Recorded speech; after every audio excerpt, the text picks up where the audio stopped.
My name is Kwabena Chenche Henibuati. Many thanks for joining us here on News Today. Now, it's been 5 hours since the commencement of the limited voter registration exercise by the Electoral Commission, but turnout remains low at several centers across the country.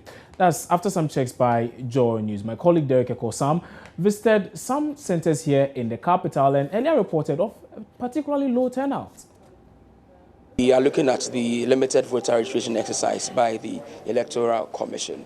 This is for people who have just turned 18 and for others who did not have a chance to go through the registration exercise the last time we had that. We are at Accra Polytechnic. This is one of the centers where people will be given the chance to register. Already they are set. They started a little bit late. By the time we got there around 7, they were yet to set up. But let's talk to the people in charge and ask them how many people are registering today and what time would they close. So let's get talking to the people. We've divided it into 10.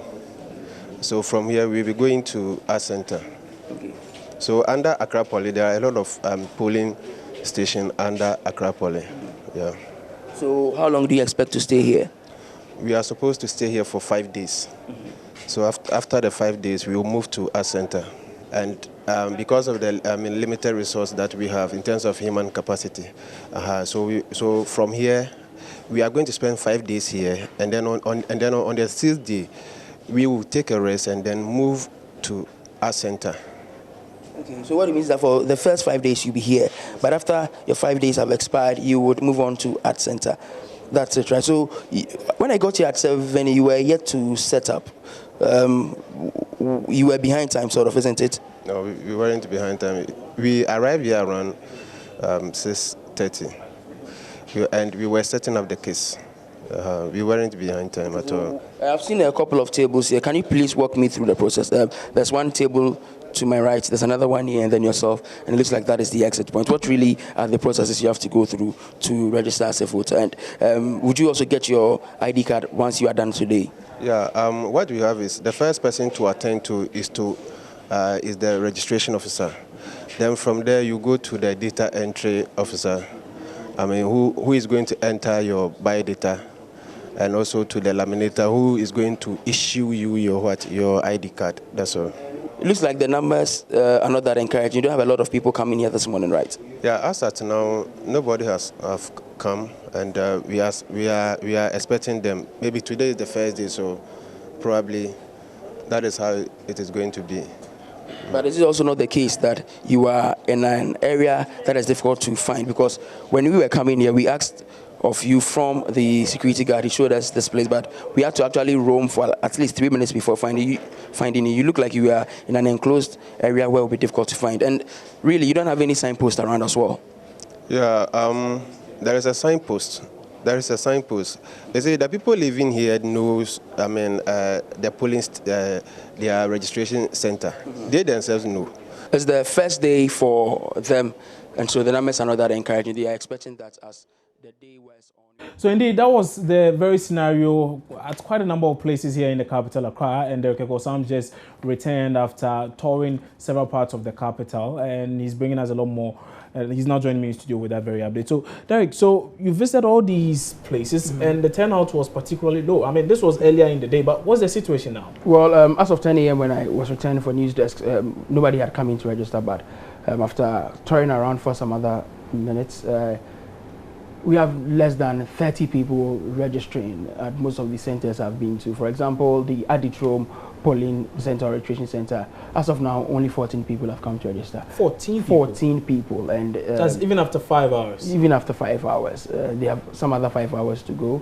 I think they would be ending around 5 p.m. But the situation is pretty much the same for most of the centers I've visited. You don't have people showing that much interest. Well, the excuse is that it's the first day, and so maybe as the exercise progresses, you'll have a lot more people registering. But if you have less than 35 hours into the registration exercise for the first day, well, it appears it's not going down well.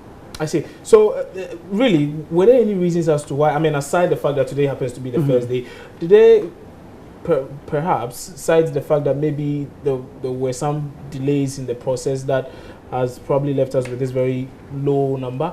No, surprisingly, the centers, the officials were there very early. By 6:30 a.m., most of them were there. They set up before 7 a.m.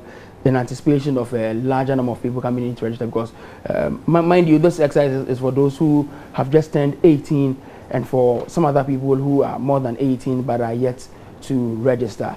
Some other people came in there and they didn't have any ID card to show that they are Ghanaians and you have to go through the processes. And so for those people, they were asked to go back and then bring 2 guarantors. And so when the guarantors come, they speak to the fact that you are Ghanaian and that we know you and we can vouch for you, then you are allowed to go through.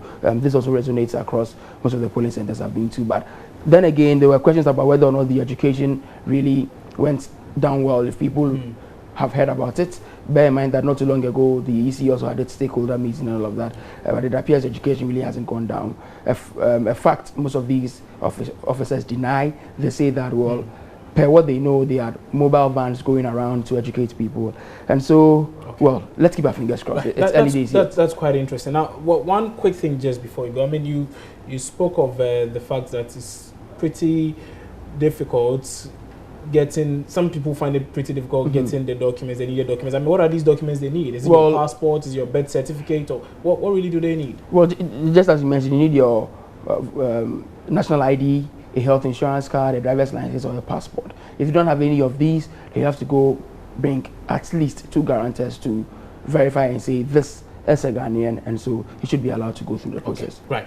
Ekosam, many thanks for that update. And that was my colleague Derek Ekosam, who has just returned to the studio from touring quite a number of places here in the capital, Accra. But we are told of some disturbances at Impraiso in the eastern region over this limited voter registration exercise. Let's get that particular information now from correspondent Edwin Kofi, who's joining me now on phone with the very latest. So, Kofi, what exactly is the cause of this mayhem? Well, currently it is the NDC that is accusing the MPP of keeping minors in homes very close to some of these polling centers or these registration centers. And they are saying that these minors are not to be registered. According to them, they are minors and they would not allow them to be registered. So they've resisted the attempt of these minors being registered in this process. So the incident happened around Gosway Registration Center. That is the registration center that this confusion happened. And the police and the EC officials have intervened, and they are allowing them to register. They are saying that if they have any challenge, they can fill the form so that later on they will look into the matter and find a lasting solution to it. I see. So now calm has returned to the place, and the fact that the fact of the matter is that these persons whose eligibility were being challenged have been allowed to go through the process. Yes, that is what the EC officials and the police say, that the law allows the people to go through the process. So if you have any challenge, you do so after that. But these minors whose eligibility were being questioned in the first place, did they have supporting documents to suggest that indeed they were not minors? Well, Francis, they didn't come with any documents to show, but they claim they are 18 and above. Okay, right.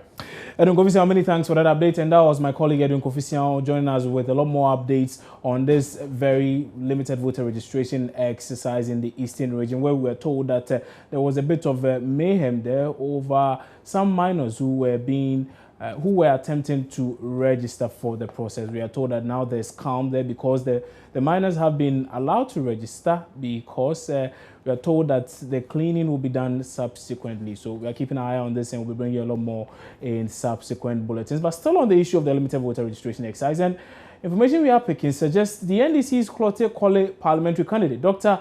Zaneto Rawlings, has just been registered and can now be said to be to officially be eligible to contest the seat on the NDC's ticket. But what does this mean to a case filed by incumbent MP for Clote Kole Niamashite, who is challenging Dr. Zaneto Rawlings' candidacy because he claimed she was not a registered voter at the time of the primary that got her elected? Let's get the thoughts of Gary Makumafo, who represents incumbent MP for Clote Kole Niamashite, who is seeking to strip Dr. Zaneto Rawlings of her candidacy. And okay, we are still trying to get through to Gary Nimakumafo. Once we have him, we'll bring that very conversation to you. But essentially, it has to do with the fact that the information we are picking suggests that Dr. Zaneto Rawlings has now been officially registered and she can indeed contest the seat on the ticket of the NDC. Let's go on to the phone lines now and speak to Gary Nimakumafo, who is legal counsel for Ni Ama Ashite, that very incumbent MP who is challenging the candidacy of Dr. Zaneto Rawlings. So, really, sir, what does this mean for your case? There's some beef in the okay, so in the phone. If you can please correct. Right, Mr. Nimakumafo. Yes, I was asking, what does this really mean for your case? Seeing that Dr. Zaneto Rawlings, we are told, is now an officially registered Ghanaian and can really go ahead and vote. Okay, can you hear me anyway? There's some deep sound coming here. Can you hear me? I can hear you clearly. You can hear me? Oh, yes, okay, I can hear you clearly. Thank So just go ahead. Thank you very much. All right, good afternoon to your channel listeners. Yes, your question is that now...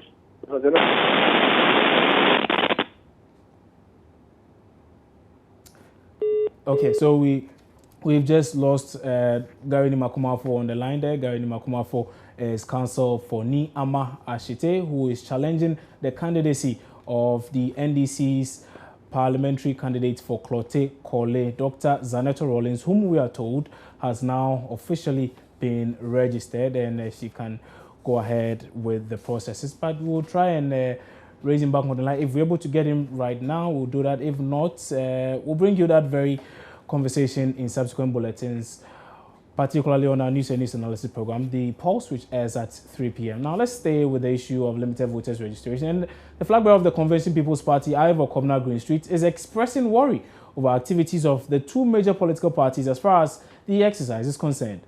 Ivor Green Street is accusing the NPP and NDC of busing people from neighboring countries in order to enhance their chances of winning the November polls. Speaking to Joy News' Francis Aban, Mr. Green Street said the security agencies must intervene to put an end to the situation in order to ensure credible polls come November 7. But just before we bring you that story, let's return to that very conversation we had earlier. And let's speak to Gary Nimakumafo, who is lawyer for Ni Ama Ashite on this very subject matter that we are told happens to be the fact that Dr. Zaneto Rawlings has now been registered and can contest indeed on the ticket of the NDC in the upcoming November polls. So, Mr. Nimakumafo, yes, you were telling me really what this means for your case. Yes, good afternoon again. Right. If Dr. Zaneto Rawlings has now registered, it is good news. What it simply means is that at the time when the primaries took place in November 2015, of the NDC, Kole, she was not a registered voter. And what that also means is that she was not qualified to have been allowed to contest in the said primaries. So if she has not registered, that registration cannot take retrospective effect up to November 2015. It's not possible. So, basically what this simply means is that she has now admitted and confirmed that what Honorable Ni Ama Ashite has been saying all along, his position has not been vindicated. Which is that Ashite, when he was saying that at the time of the primaries, she was not a registered voter, that statement now, she herself has confirmed that it's actually true. But that is what it means. But let me find out from you. Have you been able to verify that very claim that indeed she's now registered and prior to this she had not registered? I have seen her novel voter ID card for the first time. I've seen it. It's been sent to me. And when she was registering, we had people who were also monitoring proceedings. So we are aware that she has registered. So clearly. So you have evidence to suggest that she has now registered? Oh, yes, she has registered. Now she has registered. So it is correct that her name now will enter the national roll provisionally. When there is wishing to be on the roll. Okay. So what do you plan on doing with this information heading to court now? I mean, you are saying you have evidence now. Do you think it's in any way going to help your case? Well, as I have said, and I keep saying that the registration now cannot take retrospective effect. It is prospective. She has just registered. So what it simply means is that what she has done has confirmed the case for Ashte, that what Ashte has been saying, that at the time of the primary, she was not a registered voter, and which same was confirmed by the Electoral Commission that her name is on the electoral roll, is true. Okay. So it has got nothing to do with the case at all. Really, I mean, this thing cannot harm the case in any way. Okay. It rather enhances the case to show that in fact and indeed the case before the court is actually true. In fact, they filed a defense in court, denying the assertion that they are not registered voters. They denied that fact, and now they are now registered. So what are they saying? I see. If you file a defense in court saying that you were not a registered voter, you are denying that fact, and now you are not going to register, what it simply means that you are now confirming the case of Ashte. Simple. So I think that it's good news that she has registered. Right. She should put her name on the electoral roll. She can vote in any future elections in Ghana. It's very good.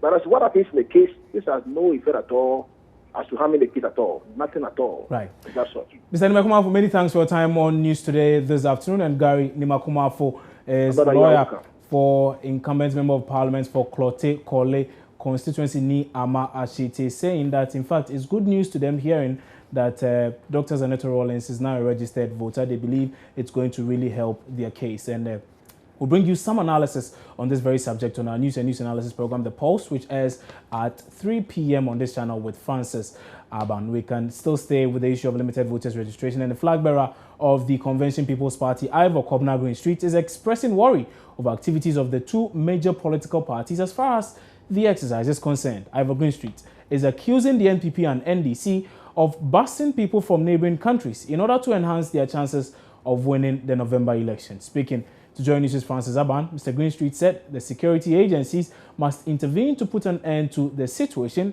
in order to ensure credible polls come November 7. Stand by. We have our agents at all the polling stations, nationwide.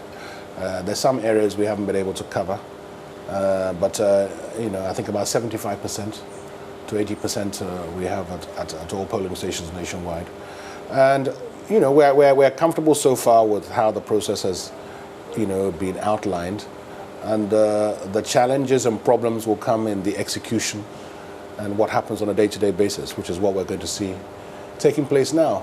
Certainly in things of especially cross-border activities, people coming, aliens coming to try and register, minors to come and register. Those are the key issues. The cross-border issues, does it worry you? It does, yes. Why? Because it's a technique of candidates or those who have the capacity in constituencies all along our very porous borders from the south to the north to bring people from across the border to come and register. And so they do that obviously to try and favor them at any potential future election. And our borders in actual fact are artificial. So many of these people across the border are even Ghanaians, or certainly they look like Ghanaians. And so what I think we have to do is really be serious about this national database, which we continuously seem to not be interested in. And I don't know why as a nation we are determined not to have data on each of our citizens nationwide and use that for planning purposes, use that for election purposes, use that for so many other purposes, which any normal enterprise, if you can call a nation or a government an enterprise, would do. You need to know who your citizens are and who you're supposed to serve, and their ages and their agendas and their problems. Well, still on matters relating to elections, and Organized Labour is asking the Electoral Commission to ensure that the upcoming November elections are peaceful and credible. Speaking at a forum on the general elections, the Secretary General of the Trades Union Congress, Kofi Asamoah, said the EC should set up because poorly run elections have serious consequences for workers. Joining us is Raymond Nakwa is at the forum and is joining me now on phone with a lot more. So, Raymond, what reasons did Mr. Kofi Asamoah give for this call on the EC to set up? Down the line, he traced every single argument that's been had recently over the voters register, every single argument that Karens are having currently on the state of that particular register and what has been happening with the Electoral Commission. To him, it is more important because this is a very important and critical election. the political parties are bent on winning by whichever means possible. So the Electoral Commission should be firm and grounded so that it can actually deliver the kind of credible elections the nation wants it. Is the Electoral Commission represented there? And if they are, I mean, how are they responding to Mr. Kofi Asomugha's claim? Deputy Chairperson of the Commission, George Opoku-Amankwa, has some response to her the issue about ensuring safety, security, and also making sure that we have peaceful elections is, in her words, a shared responsibility. That is, every single Ghanaian has a contribution to the particular quest. So, to her, we should not leave it to the Electoral Commission alone to do it because they can't do much. They need every person's involvement to be able to ensure that we have the best of elections so far. Right. Raymond, many thanks for your time on News Today, and that was my colleague Raymond Akwa bringing us an update on that very situation, also relating to elections. We are taking a first break here on News Today. Return shortly with some more stories. Don't go away.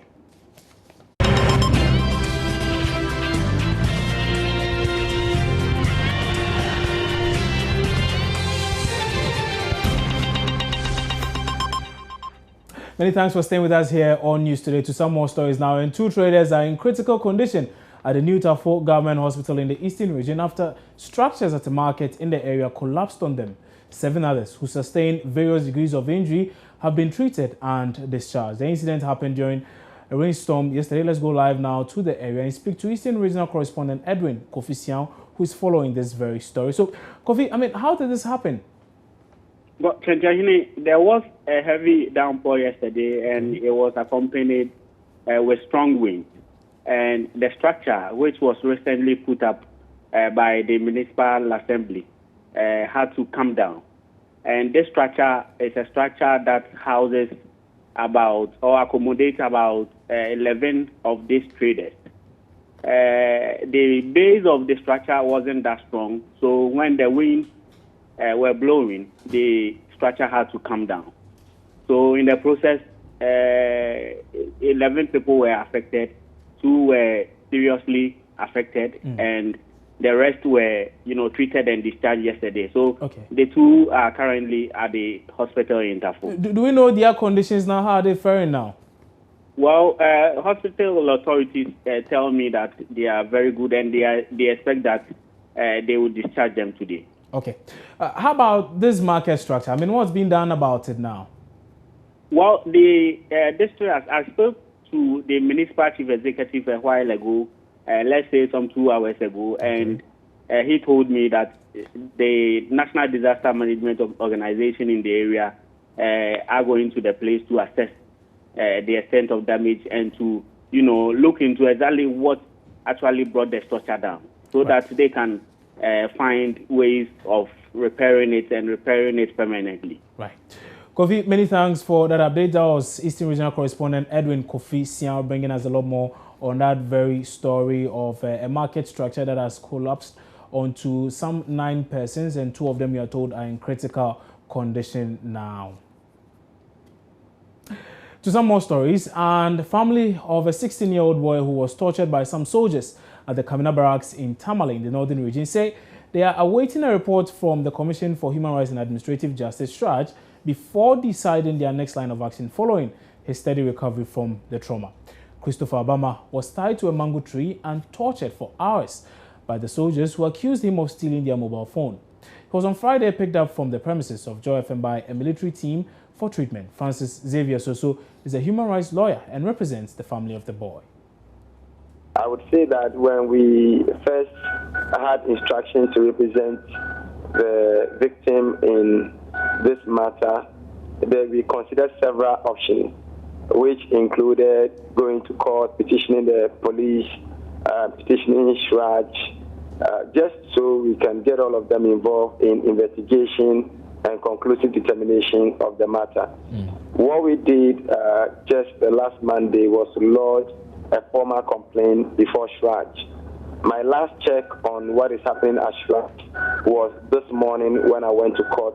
I went to the SHRAJ office to just make sure that things were on course. And when I got there, I was really happy to note that SHRAJ was feverishly working on the petition, and letters had already been generated that would be sent to various quarters inviting people for investigations and so on and so forth.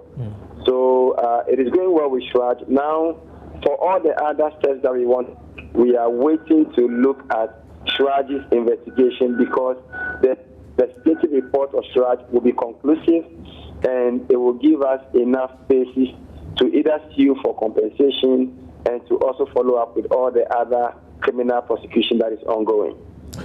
How about the very investigation being conducted by the Northern Regional Police Command?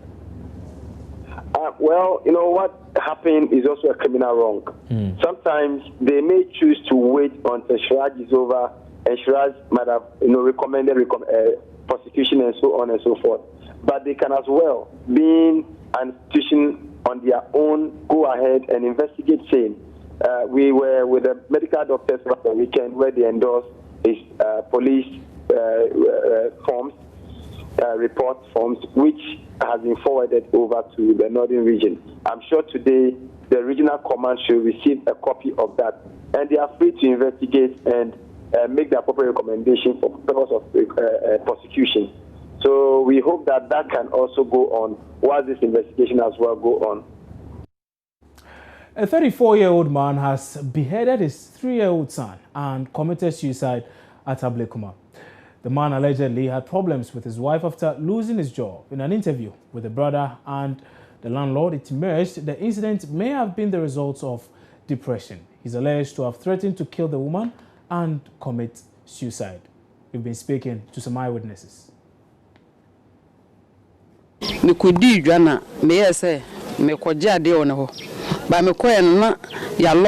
my arrival from the market, I went over to get something from his room, but found the door locked. I called my husband to help, and after several attempts, we managed to force the door open. We then found him hanging in the room, and the son also lying dead on the bed. I later left the room and called the Anya police commander, who later came for the bodies. I think him losing his job may have caused him to commit this act. Philip, ya minu ya kitoa. Oye last born. Mina michire juma. Me driver. Mina michire juma. Philip is my younger brother. I taught him how to drive. I received a call this afternoon from my uncle informing me about the incident. We then decided to come to verify. I don't know what to say. I am shocked. He doesn't have any mental challenges. We even spoke yesterday.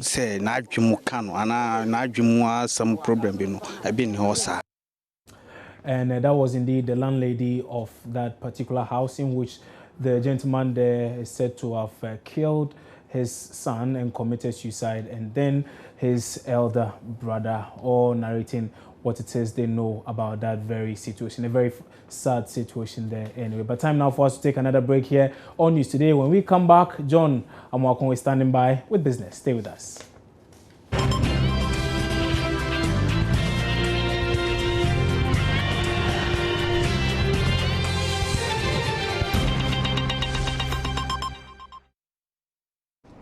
And now time for some business. And peasant farmers in the country are urging government to give away free organic fertilizers this year. They believe this would help promote the use of organic as against chemical fertilizers for crop production. Government has pumped some 18 million cedis into the supply of organic fertilizers onto the Ghanaian market. Programs officer at the Peasant Farmers Association of Ghana, Charles Nyaba, believes free organic fertilizers would help boost farmers' confidence in such products. We need to bring on board organic fertilizer. Organic fertilizer, because if you apply organic fertilizer today, it can be used for the next 5 years. It's more friendly to the soil. It helps to maintain the soil structure. Now, so as we continue calling on government to bring subsidy to cover organic fertilizer on board, in 2015, government actually brought the organic fertilizer on board, which will be implemented in 2016. But the point we are making is that it should be treated as a promotional product because many farmers are not used to organic fertilizer. And if you look at the history of farmers using fertilizer in Ghana, First, when the white man was trying to encourage farmers to use fertilizer, they brought it to them and they gave it to the farmers for free. And those who use it, they still rewarded them. So we are thinking that since we know the benefit of organic fertilizer to the soil in the midst of climate change, government can say, oh, this year I want to promote organic fertilizer. We are not saying that government should increase the allocation more than the 18 million that they devoted for it. If the 18 million will be able to cater for 5,000 organic fertilizer, they should put it there. And they distribute that to farmers for free. Those farmers who use it this year and they get a benefit, next year they will be willing to pay money for it. Programs Officer at the Peasant Farmers Association of Ghana, Charles Nyaba, spoke to Joy Business after a policy dialogue on the fertilizer subsidy program. So, moving on, and players in the agricultural sector are predicting that there might not be any food shortages in the country this year. The development is expected to go a long way to improve Ghana's food security. Deputy Agri Minister Ahmed Yakub Al-Hassan tells Joy Business the projections by the stakeholders has been influenced by improved supply of fertilizers to farmers this year. As we support the farmer to produce, you need to also support those down the value chain. If I produce soya beans and I don't support Agricare or Vesta to expand, to absorb the soya that I produce, it means I have problems with the post-harvest. So we support everybody along the chain, from the fertilizer or the input supplier through the production. And as I did indicate, about 70% of the total loans or investment facilitated in the rice, maize and soya value chain went into input suppliers processing as well as the farmer who is producing. So just 3 of them among the lots in the value chain actually absorb about 70% of the $85 million that we facilitated over the last 2.5 years. So we are actually supporting production alongside other activities within the chain. So all our great affair in this edition of the Business News Bulletin. My name is John Kojo Amoko. For more, you can join me between 1 and 1:30 on the marketplace for more business stories. Coming up next is actually your sports.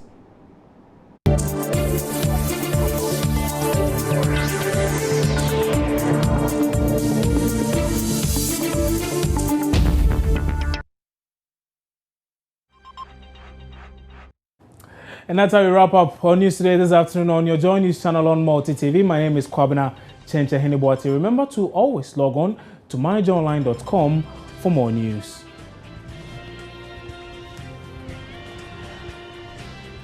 The Marketplace with John Amako comes up next. Many thanks for your company.